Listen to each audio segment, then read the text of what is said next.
Welcome back to Ales and Fails Miniatures. Today we are reviewing the D&D Icons of the Realms Adult Crystal Dragon. Been pretty excited about this one. Love my dragon collection. Always excited to add to it. Let's get into Let's get into it.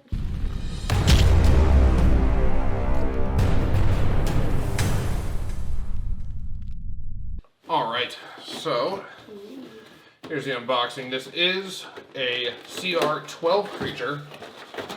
And along with its magical abilities, it also has movement, burrowing, climbing speed of 40 feet, along with the fact that it can fly 80 feet. So it's actually really cool. It has a burrowing speed. I don't really know many dragons that do. So no, and not many do. So it's always fun to have one that does. It does come into play when it's building its layers and things of those sorts. It is so cool looking. I also heard that crystal dragons were known to be some of the friendliest of the gem dragon variety. Although crystal dragons are rarely, when looking for companionship, they do eagerly welcome visitors and enjoy conversation. So they are known to be extremely friendly. They even, when enjoying company of specifically friendly visitors, if it's an older dragon, sometimes they will actually give one of their luck scales, which is kind of cool. It does only last for an hour, but that's a pretty cool fact that sometimes they'll actually pluck one of their own scales to give to a visitor. I will say, just talking about the miniature itself here, I love the look of it. I did not notice this, and I got really excited about it. It has two tails. I was just noticing that too. I'm like, oh my gosh, it has two tails. That is awesome. That is so cool. I never noticed that on any of the babies or the younger ones, maybe. That is just so neat. And look how cool. That's I really love the cool. colors, too. Yeah, I mean, when looking at the light, it looks like a dirty crystal. It's really cool. The sculpt's really nice. In my opinion, I feel like they could have used a little bit of a dry brush because it is very one-tone, but I get it at the same time. Or a little bit more clear, I guess, to where it reflected the light a little bit better. And it does have... It has some pretty good tones in it. I actually really enjoy, if you look at his crest, it actually almost floats off of his head. And the way that, although we know it does in the D&D universe, the way they actually were able to incorporate that into the mini is really amazing. Another really cool fact about crystal dragons is they're actually very non-aggressive and rarely like to start fights without a good reason. They would much prefer to kind of back out, or if worse came to worse, they would actually hit you with a charm spell and say, no, I'm sure this isn't really what you want to do. And so kind of knowing that although they look pretty intimidating, not gonna lie, if I walked up to that in the D&D universe, my first assumption wouldn't be like, oh, this guy would definitely enjoy a cup of tea with me. Yeah, that. And the miniature, again, I think the biggest downfall of this one in particular is the seam lines here. Yeah. The front legs were a different mold, the head was a different mold, and the wings were a different mold, so you can see the mold lines there, which is a little unfortunate, but it's a beautiful miniature. I'm very excited to add it to my collection. So, another cool thing is, despite their general friendliness, crystal dragons carried a strong animosity towards giants of any kind. And that's actually because what would happen is the giants would sometimes attempt to enslave crystal dragons and even ally with white dragons in order to take the young of the crystal dragon.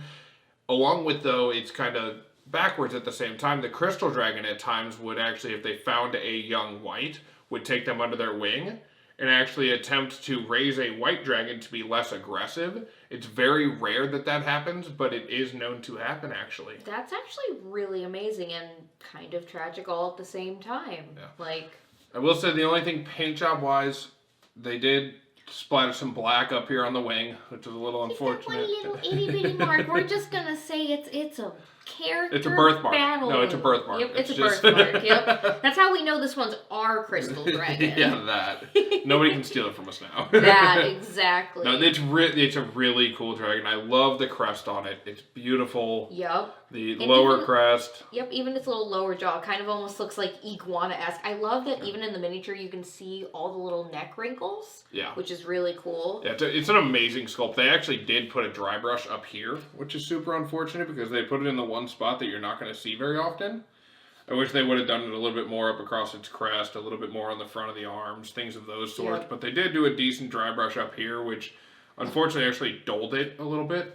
I would say I kind of agree. Like, I actually don't as much enjoy that part in the middle where they dry brushed it, because when you look at the rest of it in the light, it looks crystal-esque. It looks like a rock-formed crystal versus a polished crystal. But I guess what that really could also like be is the fact that like the center is rock because it needs to be strong, and then the outsides are more of the see-through. crystal. That would actually make a lot of sense.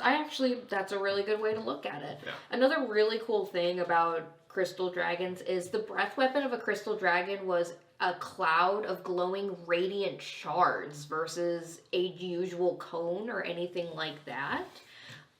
It does form in a cone of light up to 60 or 50 feet in length, and the shards struck and harmed all of those caught in the blast. Along with the brilliant light it emitted, it would blind the opponents for an hour as well, making you pretty enabled. And the Crystal Dragon's breath weapon was so bright, it could be observed for miles away. Which is insane. I mean, you gotta think about that. Imagine just seeing, like, you're an adventurer walking through mountain passes, and out of nowhere you just see a giant flash of light.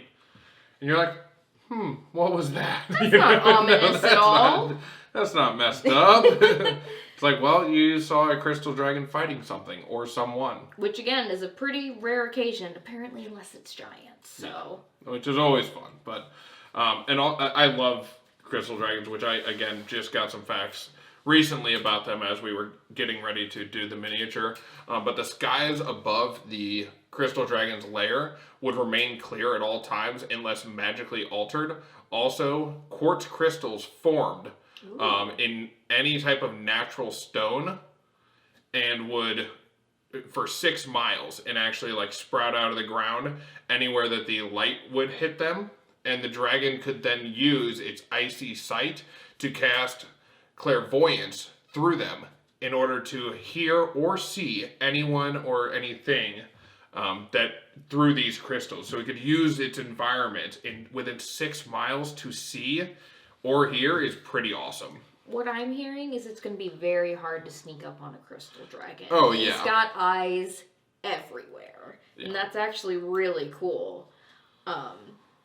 Again, I keep looking at his 2 tails. It's so unique. So neat. Again, like I've never really seen that. Like I never noticed it before. I guess that's just something that is just really neat. Which I actually didn't see anything in the lore about that, so I'm kind of confused there. I think the only other dragon that the only other dragon that we have that has something like that is the aspect of Tiamat.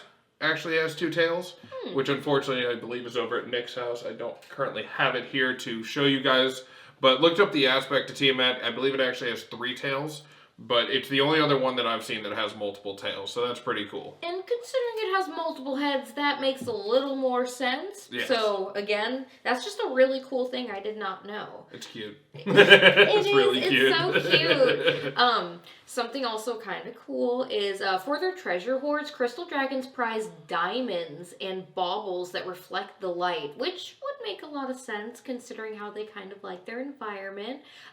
Collections of prophecy, even works of astronomy and star charts. As again, you like to mention, they love clear skies above their lair. They love a clear sky night like we do. So when it comes to magical treasure, they seek items and spells that would predict the future, possibly manipulate light, channel positive energy, or for healing and nurturing purposes. Yeah. So pretty much he's after good vibes only. Yeah, they are. And that's what's weird about, especially with a lot of the gem dragons, you don't see a lot of this high of friendship in a way. They're very neutral. Yeah, it's very cool to see. It's almost not even neutral. They're almost good due to the fact that they're so friendly towards outsiders unless they feel the outsider is trying to harm them or steal from them. Oh, so no, awesome. I completely agree. The crystal dragon itself is very friendly towards many people, but the gem dragon genre in general is actually more of a neutral party, while the metallics are more of the good and the chromatics are more of the evil, bad. Yeah. Gems kind of hover right in the middle, so having a guy who would like you in for a cup of tea is actually a really cool Yeah. something aspect. And again, looking at him, I never would have guessed that. And that, in my opinion, makes him even cooler. He looks pretty nice to me. Yeah, but the reason why their hordes are like that is actually because, and the same reason why they have the clear skies is actually because they look at astrology and actually tell the future and past based off of astrology a lot of the time. So they actually spend a lot of their time stargazing and coming up, reading the stars and actually being able to tell future and past based off of the stars, which is really cool. That is really cool. Sounds like him and the Time Dragon might get along for that cup of tea. Yeah, and that's huge for them. And that's also why when they make their lairs, it's usually high upon cold mountains. They favor cold open spaces with the clear skies for that. For their stargazing, they construct ice and snow structures resembling castles but open to the sky. Glittering crystals scatter about their lairs, glowing from the starlight, which again reflects that fact that they like stargazing and stuff. They actually use the crystals to reflect starlight within their own layers, which is just awesome. And then they also, due to the fact that they have the burrowing speed, they actually will dig tunnels beneath the ice and just make different like snow blinds and secret passages throughout their layers, allowing them to more easily move around and be unnoticed while being able to keep watch. So. And that's also really cool. And again, finding out that they, the Crystal Dragon and the White Dragons kind of share a similar domain. Yeah. Is also just a really neat fun fact, because when you look at them, they do have similar aspects. I would say kind of more the butting head and stuff like that, where they look like they could survive in a more snowy environment. So, I don't know. I just think it's all really cool. I love the miniature. It's a really cool dragon. Overall, I think this is, when it comes to the actual basis of the dragon itself, probably one of my favorites lore-wise. I like the Deep Dragon the most for the way it looks. Speaky boy. But I think that the lore-wise and the fact that it's super friendly and actually likes communicating with people is just super enjoyable to know that. So, yeah, no, overall, this dragon is awesome. I'd highly recommend getting yourself one because these are sweet. They are a little bit smaller compared to some of the other gem dragons. Agreed, especially considering he is the adult. I would say most of the gem dragons actually are some of the bigger minis that I've seen. Yeah. Especially the sapphire is huge. But it does make sense considering he does burrow, which again gives him more of the advantage growing agility. Through the dirt, being a little bit smaller. So I'm with you there. It's really cool and it makes a lot of sense. Again, overall, I think he's a really cool mini because of how unexpected I expected his personality to be. Like you were just saying, and he's got two tails. And he has two tails, and how friendly he is, and like that's just so cool. And it inspires me to maybe want to include him in a story when I never really would have considered him never even out of thought other about gem it. Dragons. Yeah, you never would have even thought about it until you actually start reading on them, and it's just a really cool story to add into anything. Yep. And it's a beautiful sculpt. I mean, the mantle that it has on the top and bottom of its head is just gorgeous. Mm-hmm. Probably one of my favorite sculpts. I do wish they would have made it a little bit bigger, and I know that technically this is the actual size that they would be for an adult, but due to the size of the other dragons, the adult chromatics and metallics and the other gems, I do wish it would have just been a hair bigger, but again, makes sense. Overall, highly recommend you guys getting this dragon. If you have made it this far in the video, please like and subscribe. It helps us out a lot. And yeah, we'll see you in the next one. Cheers.